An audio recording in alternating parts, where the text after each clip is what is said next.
A big welcome back to the channel. Today we're in the Bahamas at Half Moon Cay. It is a private island and I'm going to take you there and show you every single thing that the island has to offer. I take you from the cruise ship and show you everything that there is to see and do in the island, and there is a lot to see and do here. It has some amazing adventures, some that you need to know about that you're going to be absolutely blow your mind. Also, it has a few things that I wish I had known before coming here. So this video helps you understand exactly what the island has to offer. So stay tuned, there's a lot more to come. The first thing that you need to know about this island is that it does not have a port connected to the island. What does that mean? That means you will have to get on a ferry and be transported to the island. Now, there are 4 ferries that take passengers from your cruise ship to the island.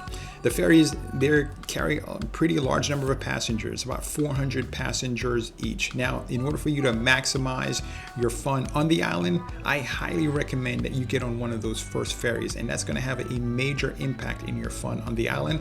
And I'm going to explain what that means a little bit later. It takes 15 minutes to transport you from your ship to the island. However, getting on board the ferry does take some time. The boarding process can take as much as 20 minutes to a half hour. There's a lot of handicapped and slow moving individuals, so that's another good reason to make sure that you're one of the first people on those ferries.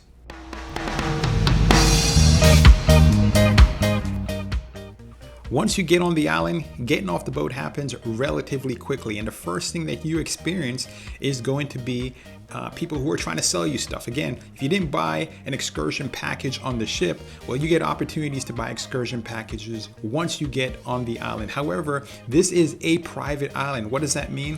That means that all the people you see here who are working for your particular cruise line. So you're not going to find a discount like you would ordinarily do if you were to disembark at, say, another location.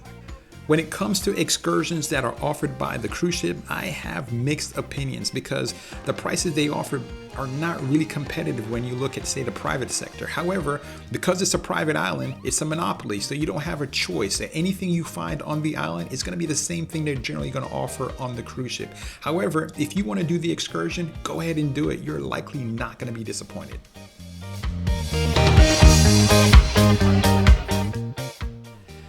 The time that I was there were some parts of the island that were under construction. However, for the most part, it was fully constructed. There was not any construction projects. The biggest thing that you'll have to do once you get off the ship is that you will have to walk. There is the Shoe Leather Express.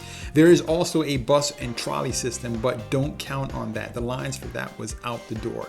Be prepared to do some walking. You're not going to get lost. It's a very simple island, and there's maps all around to help you get exactly where you need to go, which is pretty much everyone is headed to the same place, which is to the beach.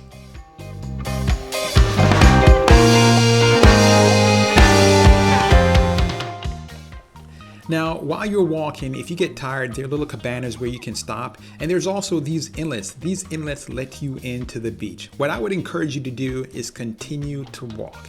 If you like a very crowded beach, then you should go down the first inlet that you see. However, if you like maybe not to be surrounded by people to your left and to your right and in front and in back of you, then I would encourage you to continue to walk as far as your legs can carry you, because the further you go down the beach, the less crowded it is. Now, the downside is whatever you walk up to, you're going to have to walk back from.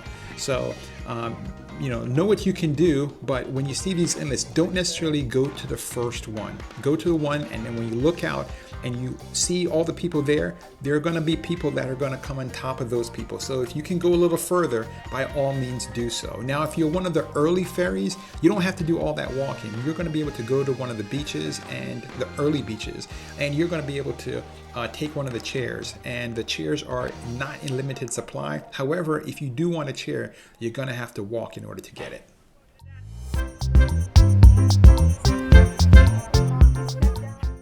What you're looking at right now is a little shack. These shacks are not first come, first serve. In order to get one of these, you have to reserve it on the cruise ship, and these are in high demand.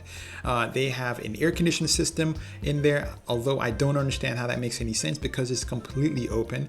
However, they give you a place where you can put your things down, your family can gather, but right in front of all of them, all these beach chairs and cabanas. So don't think that you're gonna pay for privacy because you're not gonna get that. Now, we did try to get one of these huts or whatever they're called, shacks, and they were all sold out. So if you want to get one, I strongly recommend you get something early. Now, while you're there, they do want you to police your own trash. And overall, I found the beach and the area to be immaculate and trash-free. It was pristine, as I would describe it. There are some things like this church, what you'll see right here, but for the most part, 99% of the people who come here come in order to do the beach and beach activities. As far as other things to do on the island, I'll show you some of that. But for the most part, you know, with the exception of the excursion to snorkel or to use some of the water sports activities, the majority of people that get off the boat just want to do this right here. They want to relax in the sun, enjoy the ocean, the view, and just have a great time on the beach. Everybody pretty much looks at this as a beach day.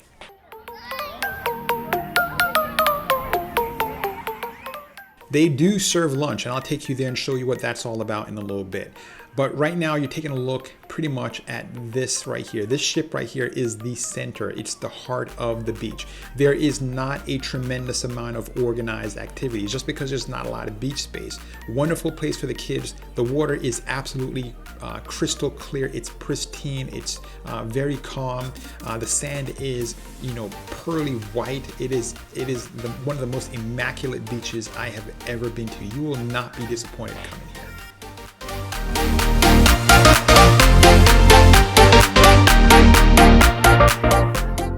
Back on board the cruise ship, there is a ton of organized fun and activities. However, when you're on Half Moon Cay, the beach is so long and spread out, there's not a lot of that. However, that pirate vessel here is where you want to be because it's close to the food. There's a bar inside. The bar is actually a paid bar, but that's where the water sports stuff is. It's where a lot of activities are.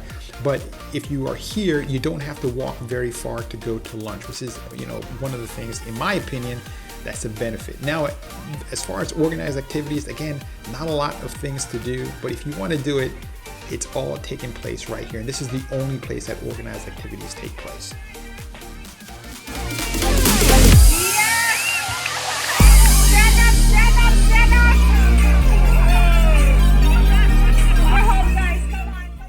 Here are the things that the cruise ship provides. They provide you access to the beach. You get a beach chair, first come, first serve. And they provide you with food. There's no towel station here, so you gotta bring your towel from the boat. Also, everything that you see, all these beach activities, the glass bottom, kayak, the bike here, everything you have to pay for. So it makes sense for you to bring your own snorkel gear, a beach ball, and other things like that because everything else is at a cost. Now, earlier I had said if you want to rent a cabana or one of the beach huts, you need to do that in advance, and you still do. However, when it comes to the recreational equipment, that's not something that you need to rent in advance. It can kind of be one of these things where if we have time, we'll do it. You can always rent it later, but don't feel you have to rent it in advance. Most people were there just to enjoy the beach, and that really took up all the time that they were there. Not a lot of people had time enough to rent and make good use of that recreational gear.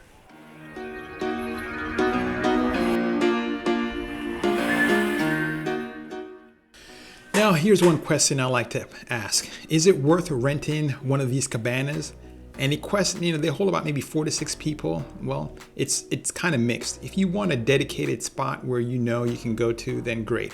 However, a cabana, one of the smaller ones that, you know, 4 to 6 people, you're looking at, you know, around $400. And again, you get the use of the cabana, but the beach in front of it, you're going to have beach chairs and other things that are kind of going to maybe obstruct your view or, you know, block your path a little bit. So I don't really know that I would say it's worth it. There are lifeguards with warning flags to let you know how dangerous it is out there. One thing that I did not like was that there were not enough water stations. I recommend you bring a large cup so that you can have water whenever you need it.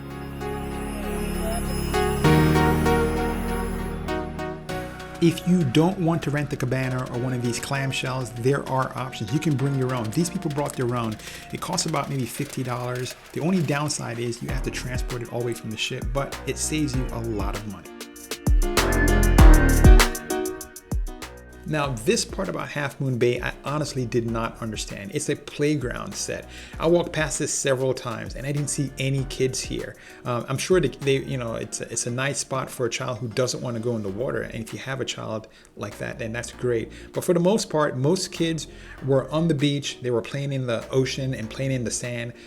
So that was, in my opinion, was a miss. However, if you have a child that for whatever reason doesn't want to go in the water, there are options. I saw several people like this who brought their own floaties. We were one of them. The biggest challenge is blowing it up. If you buy an electric pump, it saves you a lot of time. I would highly recommend that. This area right here is a water and splash park. The only challenge with this is that it's at the very front, right where the cruise ship lets off mass loads of people. So this area of the beach is really ram-packed. So it's a great idea, however, just poorly placed. Now, if you're one of those folks like me and my family, we like to get away from everyone. We like to have the beach kind of like to ourselves or not with a lot of people around. And as you walk past that mass load of crowds, it takes you around maybe 15 minutes to walk this far. And as you can see, it's not nearly as crowded as the other parts of the beach. And as you keep going, it gets empty. The cruise ship does provide a free lunch, and this is the seating area and there are hundreds of seats available, so that's not going to be a problem.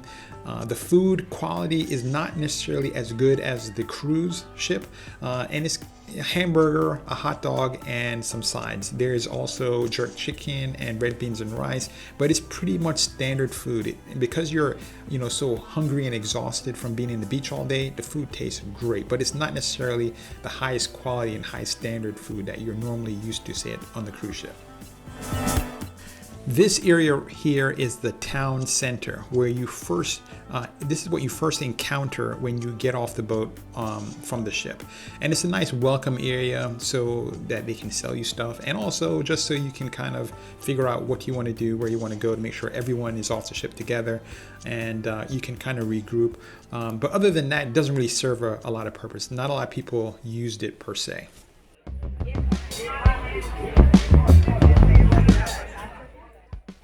As it relates to getting back on the boat, you don't have to worry about the boat leaving you. For the most part, when it's time to leave, you'll know, because you'll see a lot of people start walking towards the exit. However, the cruise ship knows you're there and they're not going to leave you. They're going to at least search the island for you, so you don't have to worry about being left behind. If I had to give Half Moon Cay a grade, it would get an A, 10 out of 10. The only downside would be getting on and off the ship can be a little bit of a hassle, but outside of that, it's a perfect beach excursion location. Absolutely fabulous.